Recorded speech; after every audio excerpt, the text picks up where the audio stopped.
నా వీడియోలు ఫాలో అయ్యే వాళ్ళకి అనేక సార్లు నేను ప్రస్తావించా.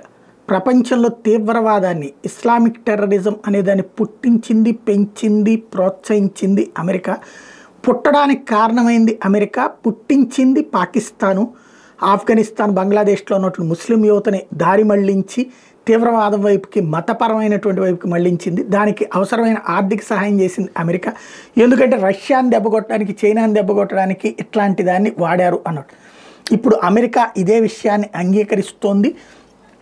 ఏదైతే ఐఎస్ఐఎస్ వాస్తవంగా ఇప్పుడు సిరియాని ఆక్రమించుకున్నటువంటిది, ఒకప్పుడు భారతదేశానికి కూడా వార్నింగ్లు ఇచ్చినటువంటిది, ఇరాను, సిరియా, అలాగే ఇరాక్, ఇవన్నిటిని ఒక దేశం కిందకి తీసుకొచ్చేస్తాం, ఇస్లామిక్ రాజ్యం కిందన ప్రకటిస్తామంటూ యుద్ధాలు చేసేటటువంటిది లేదా దాడులు చేసేటటువంటి ఐఎస్ఐఎస్ సంస్థకు సంబంధించి తాజాగా గబాడ్ మాట్లాడుతూ చెప్పుకొచ్చినటువంటి కీలకమైనటువంటి అంశం.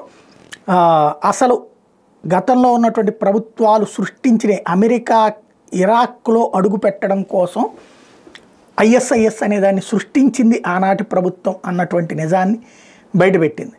ఇదే దరిద్రం అనమాట. తాలిబాన్లని పెంచి పోషించింది అమెరికానే, ఆఫ్ఘనిస్తాన్లో అడుగు పెట్టడం కోసం, రష్యాని దెబ్బ కొట్టడం కోసం. కాబట్టి అమెరికా తన స్వార్థం కోసం దేన్నైనా పెంచుతుంది, దేన్నైనా తగ్గిస్తుంది.